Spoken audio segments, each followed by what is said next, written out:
We are at the nexus of something greater. This is our story about building a remote-only company that spans the entire globe. This is the future of business, technology, and global remote work. You are watching Discovering the Possible. You know, you were probably very straight-laced growing up, and you did everything you were told, and you were excellent. You're the perfect sorority sister, Steph for Allison. Yes. And then someone told you that, no, you actually get to choose your own adventure in this life. Yeah. And you sure did. Yeah. I think that person who told me I could choose my own adventure was Tim Ferriss in the 4-Hour Workweek. I read that actually when we first started working together at Marcus Investments. I've worked for two Marcuses, but at Marcus Investments, I started reading that book, and I didn't realize how much foreshadowing that book was doing into my future and how much I was going to take away from that. Yeah. But you haven't, when I first met you and when we first started working together, you're very involved in the community. You had your own perspective on the way things should be done. I think you were fundraising for the ballet at that point. Yeah. But you now have other nonprofit sort of leadership roles or sort of sensibilities. Yes. Give me an update. Where are you at? So that would be cool. Okay. So since we knew each other at the very beginning, there I was the youngest ex-official board member of the Milwaukee Ballet, which was very cool. And the idea is that I graduated with a degree in art education. So I actually went to school to be an art teacher. So naturally, it makes sense that you and I would start work together. I really talked my way into that job. I think you just thought, wow, the gall of this person. I'm just interested to see what she does because she really believes in herself so much. But anyway, so I was with the Milwaukee Ballet, and then, life happened and I was promoted to a role in Southern California. And so all of a sudden, 1 week I was told I was moving to LA, and my position in Wisconsin was eliminated. So my life, moved to California. And I actually, once I found myself in commercial real estate, I aligned myself with some folks that were starting a nonprofit called the Resident Relief Foundation. So I worked with them as a board member for several years. And the aim of that organization was to help keep responsible renters in their homes when they experienced any sort of, sudden financial issue. So sometimes it was a healthcare issue, sometimes it was a job loss. And so I was on their board for a number of different years, and they wound the nonprofit down. And maybe a year or two before that, I had met Steven and Elizabeth Wampler, who established a foundation called the Steven J. Wampler Foundation. Steven is an incredible person. I actually posted about him just this morning on my LinkedIn. He was born with cerebral palsy, a pretty severe version of it, where he actually only has the real use of one of his limbs. But he is an incredibly inspirational person. He actually climbed El Capitan only doing pull-ups in a sled. And so that happened over, I know, crazy. Over, I think it was 5 days and 6 nights, or 6 days and 5 nights. I can't remember. I think it was 6 days and 5 nights. He summited El Capitan, and he did it to raise awareness for what people with disabilities can do, right? There's so much focus on what people with disabilities can't do. And when Steven was a child, his parents really treated him just like his siblings, that he had no additional limitations. And he went to a summer camp actually that was, meant for kids with physical disabilities. And so he really had this empowering, life-changing experience when he was a child. He decided to start a camp to do the very same thing. That camp is called Camp Womp. It is on 129 acres near Lake Tahoe. I am a third string lunch lady and volunteer there, and a board member. Awesome. I love Camp Womp. It's an incredible place. And so that's where I spend most of my time these days from a nonprofit standpoint, is helping Camp Womp and raising awareness for the program that they have there. So these kids get to go for 1 week for free at no cost to their families. And as you might imagine, having a child with disabilities in the U.S. is a very expensive thing. So it's not just a little reprieve for the parents from a caregiving standpoint, but it's also an incredible experience at no cost. And it's just wonderful. And I love it so much. Wow. That's amazing.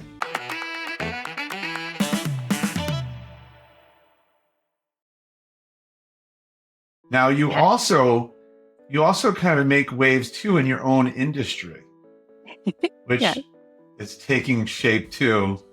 I've noticed you're holding a conference coming up.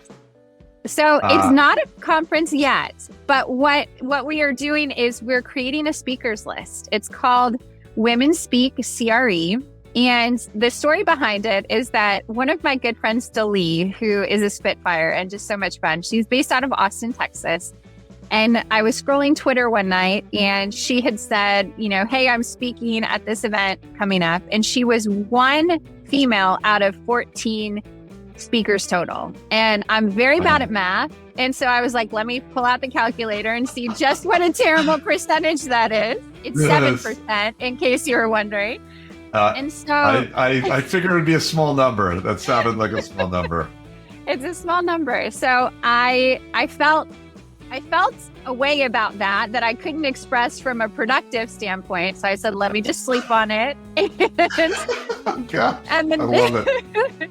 The next morning, as I go to, say things on LinkedIn, which I often do, I was like, what do I want to write about today? And I was like, okay, this whole thing, this, 1 out of 14 speakers, a lot of the folks that organize conferences and a lot of men in this industry will say, there's just a supply problem. We don't have enough talented women to speak on stages or to quote in the media. And I know that that's not true because I'm connected to so very many talented, well-spoken, thoughtful women in our industry. And so I thought, what would happen if we took away that excuse and we created a women's speakers list for commercial real estate? So we could get more women on stages, we could get more women in the media, more women on podcasts, more women on boards. And so that kind of took off like a runaway train. And we've got a number of women already on the list. I realized that this needed to be a little bit more official than just a Google document that was shared with people. And so I have some talented people on the back end. We just released our brand identity, which is very exciting for Women Speak CRE. Right, I saw that. Yes. And the idea is as well that this is a no-cost resource. I don't want there to be any barrier to more women being able to speak and more women being able to go to the media. And so that's a big thing I'm working on right now. And as you know, I'm super passionate about, just helping women in general. I was the president of my sorority. I was a consultant for my sorority. I have always worked in male-dominated industries because I think maybe I'm a masochist or something, but I want to do everything that I can to elevate women's voices in commercial real estate specifically. That's awesome. So it's a long way from being an art teacher, isn't it? It's a very long way. And, I think about that all the time. How you have these moments in your life where you have a very set defined before and after. And that was definitely one of them for me. I've had many others, but the education I think that I had as an art teacher really helps me to think about things differently. I have a different, sort of creative process. And I think applying design thinking to, business problems is definitely an asset and a skill set that I have that many others don't. So I'm very grateful for the experience, but probably being the president of my sorority was more instructive as far as my career. Discovering the Possible is presented by Kayana. Visit hirekayana.com right now to hire the top 1% Filipino professionals smarter and faster. That's hirekayana.com. There is real estate. There's a certain amount of politics to real estate too, as you know. Yes, and, absolutely. And what I like about you is you go right at it. Go right at the politics. Let's go.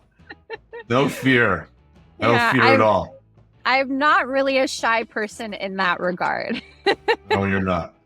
You know, and it doesn't surprise me that when I was starting my remote professional business, Kayana, that when I called you, you said, "Oh yeah, I use remote professionals. Let me tell you about mine. Oh, she's so great." Yeah. And it all kind of just fits together. You've designed your business and your operation, and you've built relationships that don't know a boundary, really. Yeah. You know, you're not, and that goes as far as to where you actually live. You are now mobile, and your team is remote, and you've never been more productive, I bet. Yeah, never been more productive in my life. Yeah.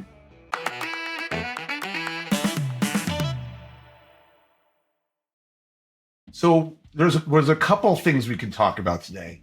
But my first thought is that take us back to the time before you were a remote professional. Oh, sure.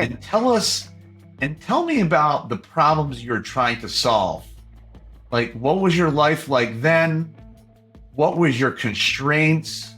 Sure. And then what ultimately pushed you in this direction of thinking differently and working differently? Sure. So I went through a huge transformation in my life in 2019. And to back it up even a little bit further, in 2014 is when I started in commercial real estate. So I started working at big publicly traded companies. I first worked at Marcus in Millichap. I then took a break a few months at a smaller firm that thought that they wanted to grow into a national platform, and there was a disagreement between the partners. And so I moved on from there to Colliers.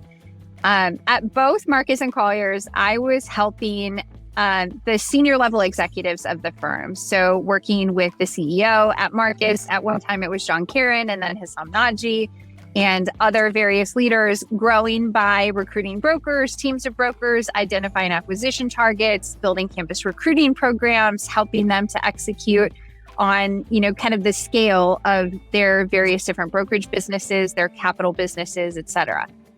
Wow. I did that. Yeah, it was really fun. It wasn't really fun. And I think a big part of it was I wound up working for a very abusive individual. And I worked for him at both companies, and I had a very hard time escaping that person. And that person was abusive to me in every single way a person can be abused. And it was a scary situation, and it escalated and escalated. I called the police. The police wouldn't help me. I knew at that point if I let HR know that HR wouldn't help me, they would do what they could to protect the company from legal liability. And so when I had to break down and eventually call HR because it was getting scary, they fired him on a Friday. They fired me the following Monday. And so after about 2 weeks on my bedroom floor in the fetal position, I said, I don't want to leave this business. And that was part of his threat against me, was if you expose me, you will lose your reputation, you will lose your career, no one will ever work with you again. And so I said, you know what? I'm not going to let this person take anything else away from me that they've already taken. I'm going to do this. This is what I want to do. I love the industry that I'm in. I love the work that I do. I just want to do it with different people. And that led to me starting CRE Recruiting. Literally, 2-3 weeks after I was fired unceremoniously, I was then, filing for my S corporation and getting all of my documents together. And so that happened so I got fired on July 22nd, just to give you the timeline, because it's really quick. So on the 22nd, and then August 13th of that same year is when I got my incorporation documents. And then September 1st, I launched my website. So it was very fast. And then that weekend after the first, I went to my very first conference and I got my very first clients. And thankfully, really? That's so good. Thankfully, yes. Bravo. Yes. this is an industry and a business that I had been in for many years. And so for me, my on-ramp was faster because I didn't have the learning curve of the people, the companies, the language, how everything worked. I already knew that. I was just doing it in-house versus independently. And so I did that. I did it for 6 months very successfully. I had a great Q1 2020. And then everyone knows what happens at the end of Q1 in 2020, COVID hit. And so I had started up my business, in the first 6 months, did really good. And then I didn't make money again for the next 6 months because of COVID. And I effectively started the same business twice. In 12, 18 months just because of COVID. Right. Around that time of, I would say early 2021 is when I realized that I needed help. I needed help. And I also, in that period of time, had decided to give up my lease in LA. I was in Hermosa Beach. I was 2 blocks from the ocean, which I loved. But COVID changed my neighborhood in a very significant way. And all of a sudden I was paying $3,000 a month and there were, armed police patrolling the beach and preventing you from going there. And I thought, this is a little crazy. I don't know that I want to hang out here anymore. I don't know that I want to continue paying that amount of money. And so I decided, I just had this thought that was recurrent, and it was get rid of all your stuff, go travel. And I thought a few times, well, that's crazy. You can't do that. Nobody's doing that. What do you think you're going to do? And so eventually I realized that the thought wasn't going to go away. And I said, okay, I'm going to do it. I called my building and I said, hey, I'm not going to renew my lease. And they said, you can't anyway, because we're going to gut rehab the entire building. So everybody's out. And I thought, okay, well, I'm really doing this then. And so in October, I think it was October 3rd or 4th of 2020 is when I left LA. I initially was doing a road trip. And so I was going to do it, as long as it was still fun. And so 6 months later, I was still going and it was still very fun. But Airbnbs then became very hard to find because everybody had the very same idea I did. I was an early adopter and then everybody else caught up. And then the pricing rose and the vacancy went down and you're like, Yes. So then I thought, how do I continue to do this with a little bit more privacy, maybe my own space? That would be nice. Because I started then to get freaked out because you would hear these stories about people finding cameras in their Airbnbs and stuff like that. So I was like, I'm done. I'm done with that. So I explored my options. I looked at, do I want to get a van? Do I want to get a school bus? Do I want to get a camper? I decided to get a camper because I could leave my camper places and then I could take my truck somewhere. Right. I then traded in I had a Subaru Outback for adventures, and then I traded that in for a truck so I could pull my little camper. Yes, and I've been doing that. What kind of truck do you have, Allison? I'd have to ask. What kind of truck are you driving? A Ram 1500. It is named Betty White. You're awesome. Betty needs a facelift because we hit a deer like 2 months ago, which is not great, but I know it was very sad. But anyway, I've been living the RV life all across the country for the last 4 years. And then in March of this year, I actually decided I wanted to settle down, and I bought some land in Middle Tennessee, halfway between Nashville and Memphis, kind of right in the middle. And now I'm in another transition.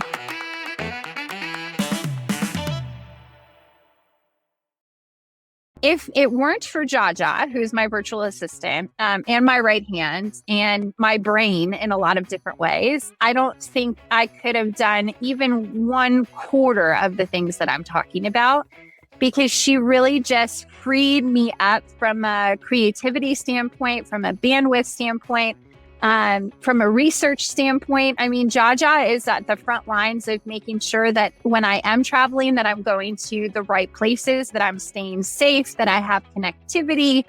If I'm meeting with people, she's coordinating all of those things. She's doing research on who I'm meeting with and helping me to prepare for those meetings.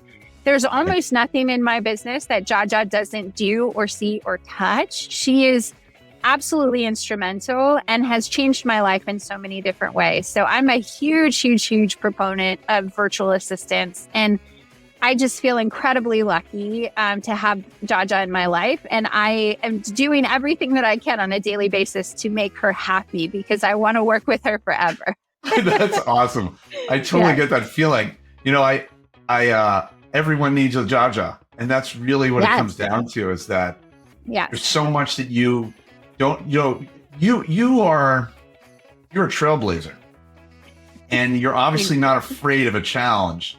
You come to it with great creativity, and you will find a way. I know that about you. Not everyone's Allison though. And what I found is when people work with remote professionals, like Jaja, they open these doorways that then you can walk through. Whereas before, you're like, you'll knock down a wall, but most people will look for the door. And and a remote professional is that door. It's the person that basically ushers you into a new way of thinking, a new way of working that you probably never experienced before. And she's 100% dedicated to you.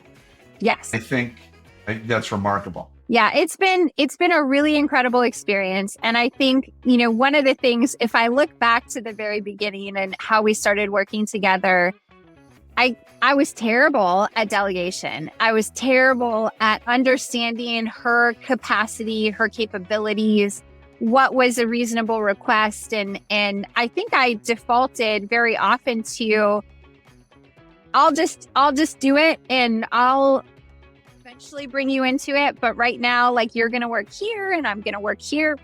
And there was a lot of separation. So it's taken a lot of learning on my part. I think, yes, I am doing things that other people are not doing, but that also means that I like a fair amount of control. That's something that's just natural about who I am as a person. Sure. And so I do think that there was a learning curve for me in terms of how much can I trust this person? How capable is this person?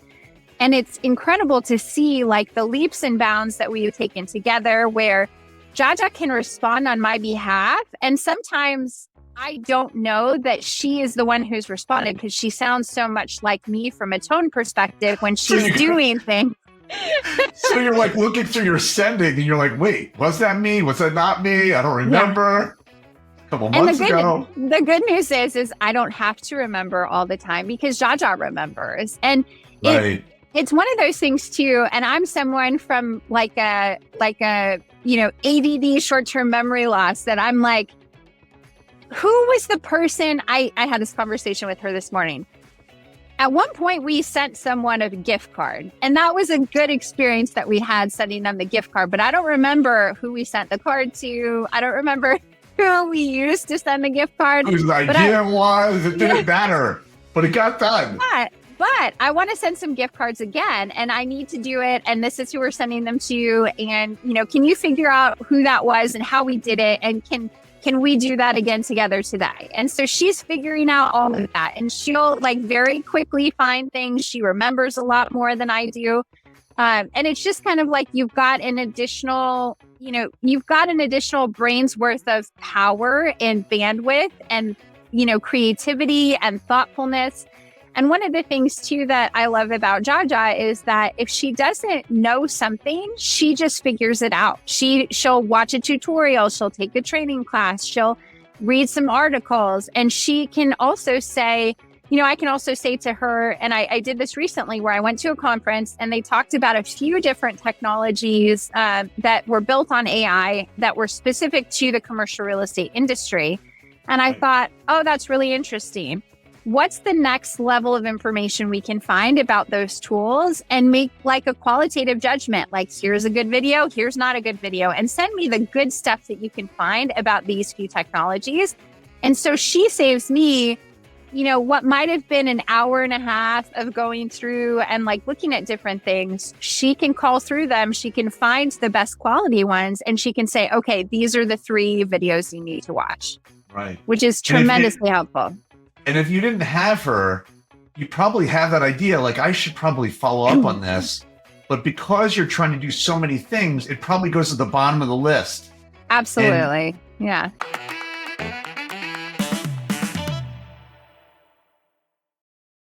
You're talking about this learning curve that you're in. Yep. It's really, it's interesting. There's about 40% less admin folks in the United States than there were since 2000. Interesting. So in 24 years, yeah. we basically shifted all the work to everyone. And interesting. And we learned how to do it. Yeah.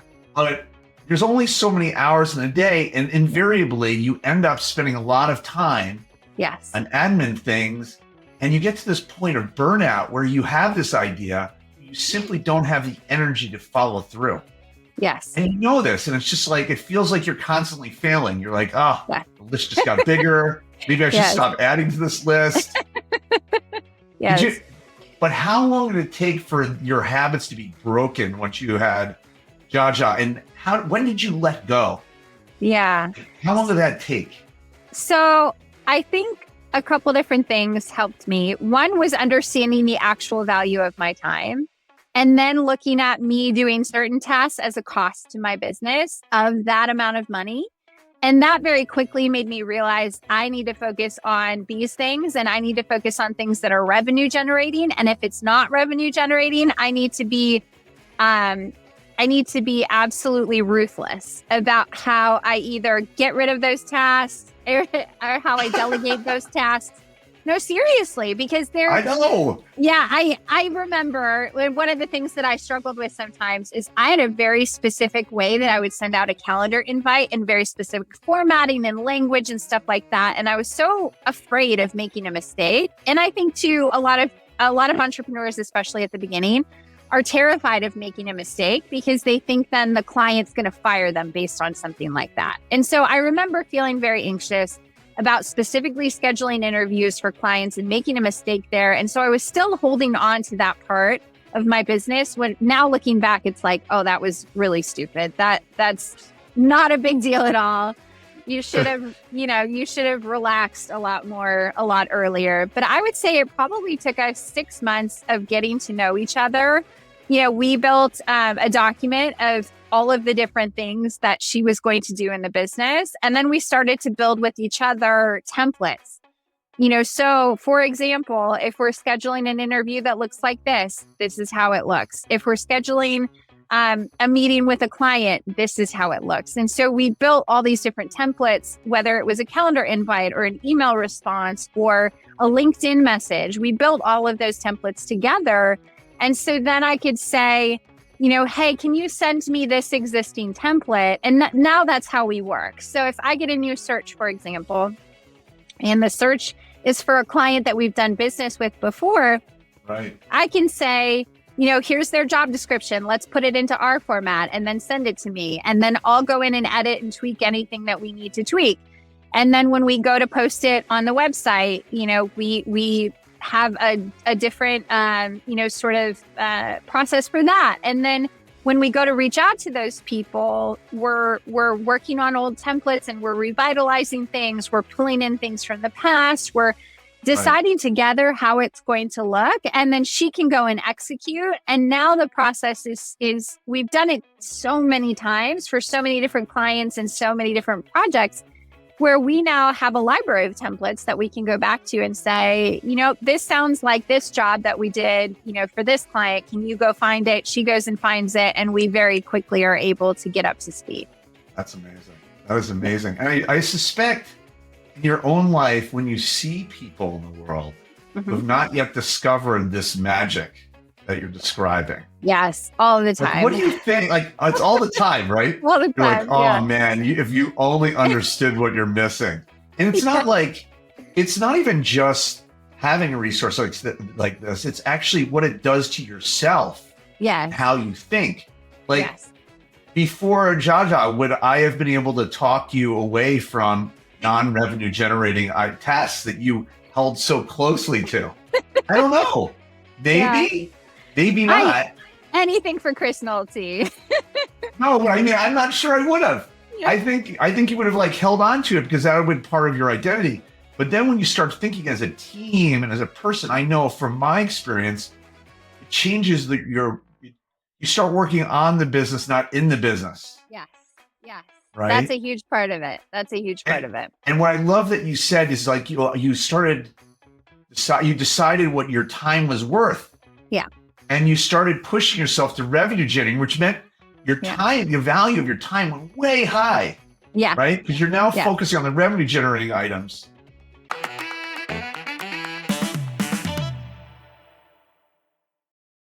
And so whenever a client or prospective client talks to me about like how I should start, like I think about that very framework. So if you were to sort of a guide, and we could talk about real estate because you know a lot of people in real estate. Yeah. What would you say to them about how to think about their business or the things that you sort of see happening and the way they might reimagine the way they work with a remote professional? What would you say to them? Sure.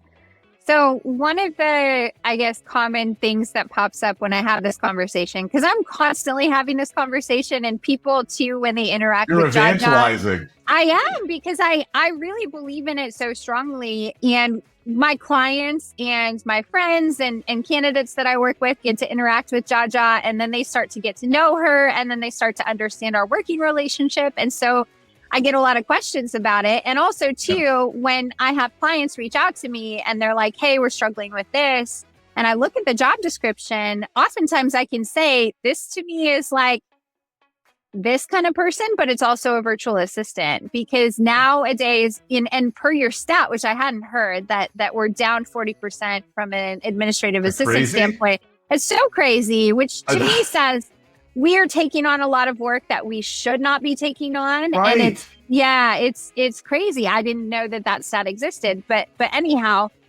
usually when I talk to you, if it's a deal maker, I say, what would it mean to you if you were able to do one more deal a year? What would that look like financially? Boom, like crazy. Yes. It's like, put a number on that. What does that mean to you? What's your average fee look like?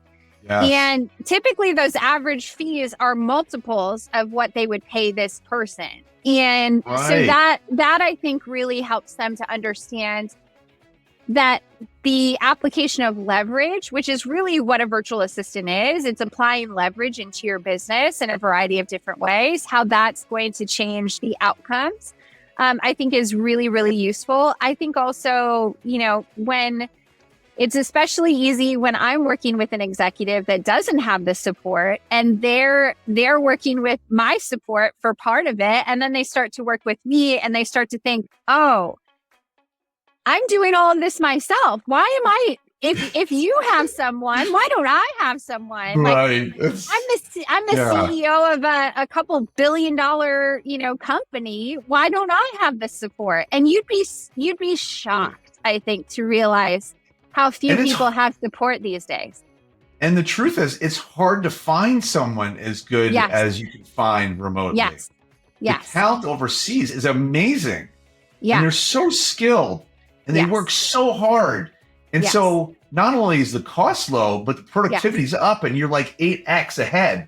Yes. And it's just math. I mean, I know you've heard that me say that before. I'm like, it's math, people. Yeah. It's about math.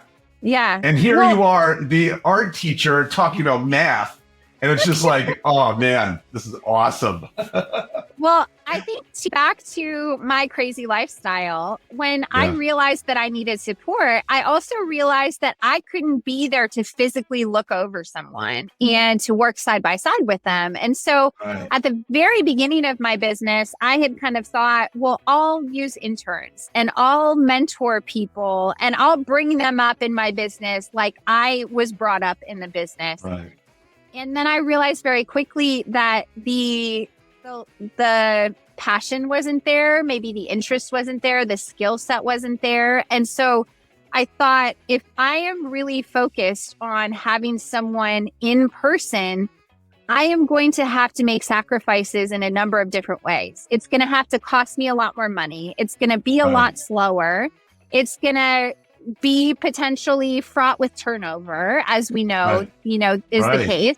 And so there were all these different things where I was like, I don't have time, or I can't afford all of these things that I'm going to have to deal with if I do things the traditional way. And so there has to be a better way. And this is that better way for me in my business. There may be a point in time where I differently than I have been, but using virtual assistants and finding very specific experts in a particular subject matter, category, whatever, and working with them as consultants has really been how I've built my business. Yeah, I could not agree with you more. I think it is finding the right person for the job is very limiting when you're focused on what's in front of your nose at any given time. Yes. And the world's a big, big place, as you know. Yes. And you're traveling every inch of the United States figuring this out, of course.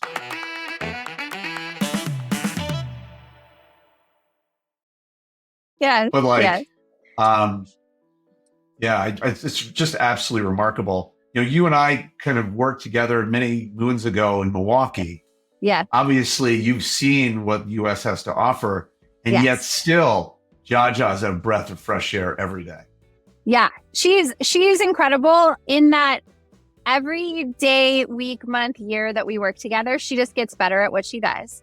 She is exceedingly pleasant and exceedingly kind and all of these things that, you know, I am also exceedingly pleasant and kind, but we also have very complementary skill sets. Right. You know, she's really good and she's very patient and she's good at a set of things that I am not. And I think about, do you know Gino Wickman and Traction and the entrepreneurial operating system? It's like I'm the visionary, she's the integrator. And so that kind of yin and yang that we have is so valuable to me. And I couldn't make it work. I could not live this life that I'm living without her, truly, in so many different ways. Yes, you architected your lifestyle. Now, what's interesting is, like, even if you're of the ilk of you got to come to the office, like, it's okay. You're missing out so greatly on the talent of the world. Yes. And I know you're very visionary and outward facing. So as you think in your kind of future, I mean, you're still a babe. You're young. You're so young in this. I'm 40. I'm 40 now. You're young. Trust me on that one. And I'll always feel that way about you. It turns out, because I'm only getting older. As you sort of look, peer forward into your crystal ball of your growth and opportunity, how are you thinking? Like, what's next for Allison? Where does this go? Is it more nonprofit work? Is it more recruiting work?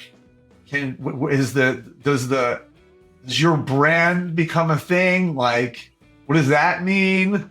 What do you think? Take us forward a little bit. And then maybe, how would you think about building it? Well, I think it's hard to say any one thing because, as you are, I think, I am a multi-passionate person. And so there's lots of different things that are exciting to me and lots of things that I care about that I'd like to move the ball forward with.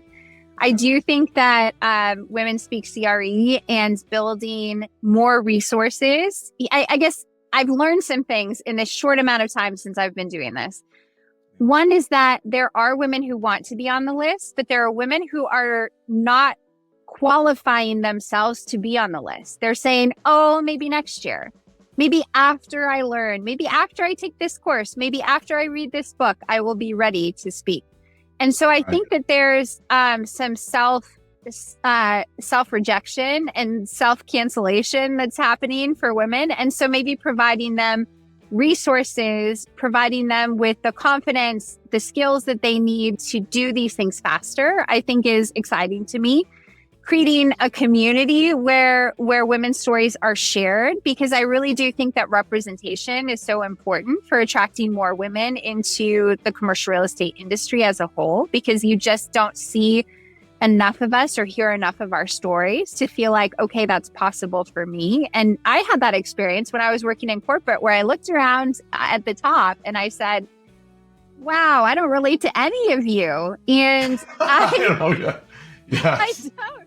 don't. And I can really like scratch and crawl and fight like I have been for the last several years to get to that next level.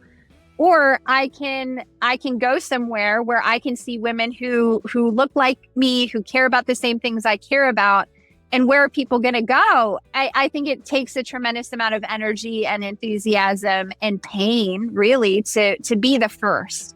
And then there's the whole pet to threat thing. You know, you become that icon for the organization, but then all of a sudden you're threatening to the organization. And there's so much to unpack there, but I think Women Speak CRE is a big part of my purpose. I also think too, you know, I am starting to do bigger things from a recruiting standpoint and helping organizations to really obtain significant market share and strategic growth across the country. And so I'm working with a couple clients on, you know, I have a client today that wants to hire 30 brokers in the next 30 months. And they've got a track record of 4 generations of family business. They're transferring from a family business to an employee-owned company, which is tremendous. And so I want to work with companies like that who have big missions and visions and care about people just as much as they care about property. So I think that's a piece of it.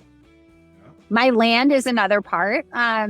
The 7 acres that I've purchased has a very specific vision in mind that I'm not ready to share today, but I'm working through some of those things, which is very exciting. So more to come on that. Awesome.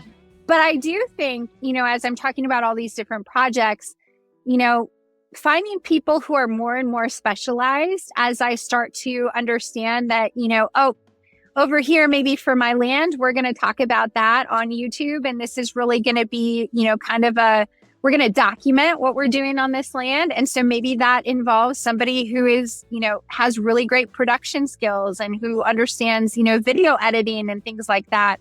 So I think storytelling, yes. I do think that as all of these things grow, it helps me to understand, okay, this is the who that I need. Not the how am I going to do this myself, which is my natural inclination as a person who, you know, wants to do everything herself and gets a lot of pride from that, like, I DIY'd it myself kind of, you know, statement. That mindset at a certain point holds you back. And so the idea of what got me here won't get me there. That's kind of the refinement of my thinking into building my team, hiring more people and hiring them strategically and making sure that I'm hiring the best talent for the job, not just what's geographically available to me. Those are all the types of things that I'm thinking about for the future. That is amazing. Well, that's a lot to wrap your head around. Our thanks to Jaja for giving Allison the time to actually contemplate all these big ideas and to deliver excellence to our clients. Yeah. Allison, you were probably, and I was thinking about this, you might have been the 4th or 5th person I ever hired in my entire life. Wow, I didn't know that. And so cool. I take that responsibility very seriously, as you know. Yeah. And you know, it's and look at it's in our relationship since for that very young moment for both of us has withstood the test of time to get you back, sort of get us back together on this podcast. You are super impressive. I have been, you know, you are worth following and watching. You don't pull punches, which is a beautiful thing. Thank you. And you're a crusader, and you're not afraid. And no one should ever bet against Allison Weiss. That is for sure. Wow. that will be a mistake. So I hope to be a better friend to you, Allison. And you withstood a lot of stress, and you've lived and grown out of it, and that's amazing. I was in real estate for a very long time, as you know. Yes. And there weren't enough women to hire Yes. the business of real estate. And I think that the industry would benefit greatly from someone standing up, pushing the ball forward, creating the role models that the industry so desperately needs. Because without the role models, everyone has to be a crusader. Yes. Everyone And they're there. It's just a visibility problem and a representation problem. So we can shine lights and people can find them more easily. And everyone, I think, will have someone that they can model their career after. Well, we are all discovering the possible by talking to you. Allison, the world wants to follow you. Where are the best places for them to find you? Sure. So I am the most active probably on LinkedIn. If you search Allison S. Weiss on LinkedIn, you will find me. Another great place to go is my website, CRErecruiting.com. That is the place for all things commercial real estate recruiting and talent. Hopefully, we will also have our website launched for Women Speak CRE, which will just be www.womenspeakcre.com. And that will be coming live sometime in January 2025. So catch us out there. Awesome. Allison, thanks for being on the show. Thanks for coming on. We sincerely appreciate it. Have an incredibly productive and wonderful 2025. Thank you. You too, Chris. This was so much fun. Thanks, Allison.